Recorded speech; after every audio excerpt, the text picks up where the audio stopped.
Hello, Cube Solvers!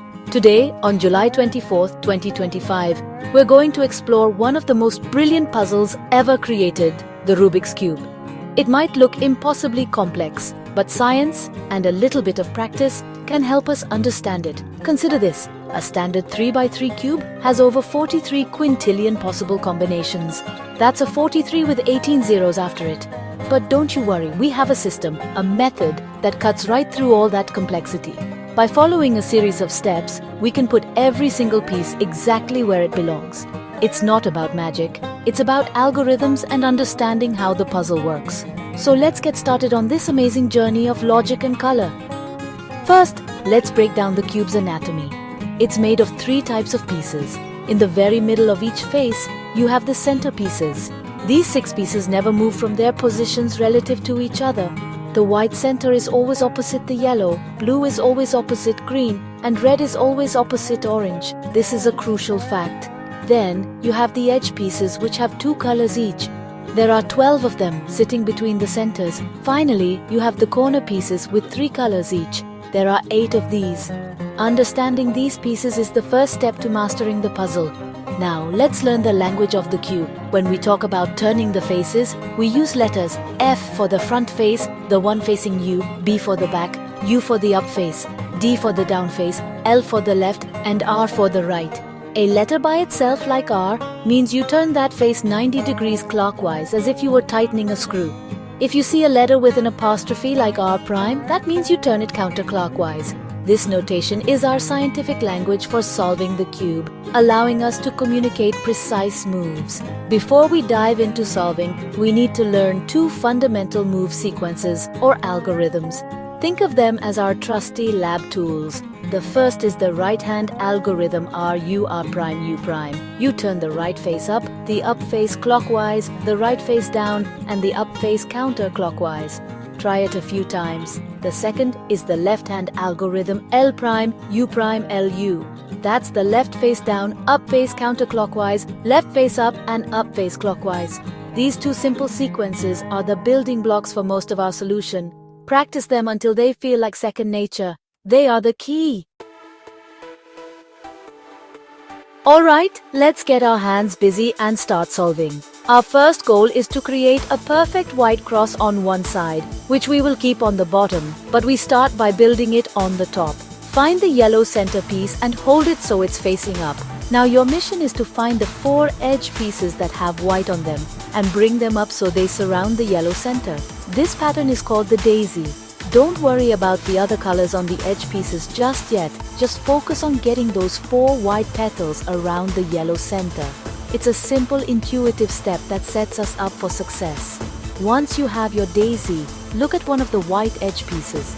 Let's say you're looking at the white and blue edge piece. Now, turn the top layer until the blue side of that edge piece lines up perfectly with the blue centerpiece below it. You've made a match. Once they are aligned, turn that entire front face, the blue face, 180 degrees. That move, an F2 turn, sends the white and blue edge down to the white center, perfectly placed. You've just placed the first piece of your white cross. Science is all about repeatable processes, and this is a great one. Now we just repeat that process for the other 3 white edge pieces. Turn the top layer to find the next white edge, say the white and red one. Line up its red side with the red centerpiece. Got it? Great. Now turn that red face 180 degrees to send it down to the bottom. Do this for the remaining 2 edges, the white and green and the white and orange. When you're done, flip your cube over. You should see a perfect white cross on the bottom. And even better, each white edge piece will be correctly aligned with its corresponding side center color. That's a solid foundation. With the cross complete, it's time to solve the white corners and finish the first layer. Keep the white cross on the bottom. Look at the top layer for a corner piece that has white on it. Let's say you find the white, red, blue corner. Your goal is to place it in the bottom layer, right between the red and blue centers. To do this, rotate the top layer until that corner piece is physically located above its destination. Now, with the corner in the front right position, you perform our trusty right-hand algorithm RU R prime U prime over and over until that corner pops into place correctly. It might take 1, 3, or 5 times, but it will work. Repeat this for all 4 corners. Incredible work! The entire first layer is now complete. For our next experiment, we'll solve the middle layer. Keep the solved white layer on the bottom. Scan the top layer for an edge piece that does not have any yellow on it. Let's say you find the blue and red edge piece. First, turn the top layer until the front-facing color of that edge, the blue part, lines up with its matching blue center piece. Now look at the color on top of that edge piece, the red part. You need to move this edge into the slot on the right between the blue and red centers. It's a precise insertion. To move that edge piece to the right, we use a specific algorithm.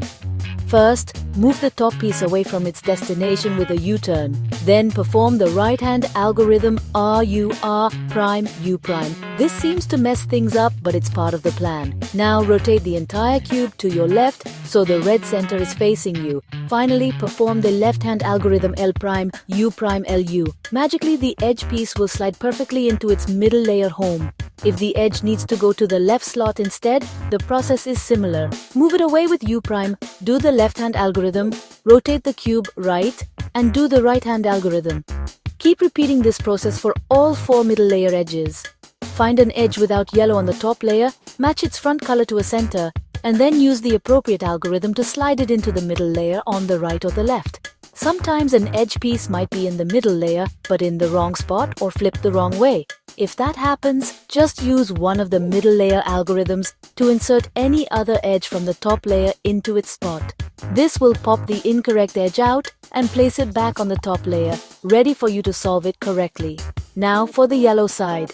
Flip your cube so the yellow center is on top. Your goal is to create a yellow cross. You will see one of 3 patterns: a single yellow dot, a small yellow L shape using 2 edges and the center, or a horizontal yellow line. We will use one algorithm to cycle through these patterns: FRUR prime, U prime, F prime. If you have the dot, just do the algorithm. If you have the L shape, turn the top layer so the L is in the back left corner, like the hands of a clock at 9 o'clock, before doing the algorithm. If you have the line, make sure it's horizontal, not vertical, then do the algorithm. You'll eventually get a yellow cross. We are in the home stretch, my fellow scientists. You formed the yellow cross on top. Now we need to make sure the side colors of these yellow edge pieces match the centers. Rotate the top layer U-turns until 1, 2 or all 4 of the yellow edges align with their side centers. Most of the time, you'll be able to align 2 of them. Hold the cube so that one correctly aligned edge is at the back and another is on the right. If they are opposite each other, just perform the algorithm once from any side. The algorithm we use is RU, R prime, UR, U2, R prime. U2 means turn the top face 180 degrees. After one use, you'll have adjacent correct edges to work with. With the yellow cross edges aligned, it's time to put the yellow corners in their correct positions, even if they are twisted the wrong way. Look for a corner piece that is already in the right spot. For example, the yellow, red, blue corner should be located between the yellow, red and blue centers. If you find one, hold the cube so that this correct corner is in the front right top position. To swap the other 3 corners around, use this algorithm: U, R, U prime, L prime, U, R prime, U prime 8L. You might need to do it twice. If no corners are in the right spot to begin with, just do the algorithm once from any side and that will put one corner in place. This is it, the final most amazing step. All the pieces are in their correct places, but some of the yellow corners might be oriented incorrectly. This step can look scary because it will temporarily scramble the rest of the cube, but trust the process. Hold the cube with the yellow face up. Pick one unsolved corner and move it to the front right top position by turning the top U layer. Now, repeat the following short algorithm over and over. R prime, D prime, RD.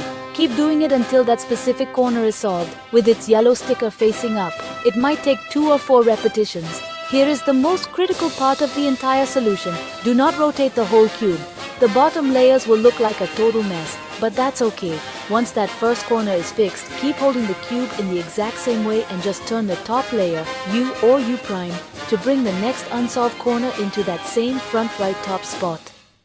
Now repeat the R prime, D prime, RD algorithm again until this new corner is solved. Continue this process Turn the top layer, solve the corner until all yellow corners are oriented correctly. With one final turn of the top layer, the entire cube will snap back into its solved state. You did it. Consider the properties of this puzzle understood.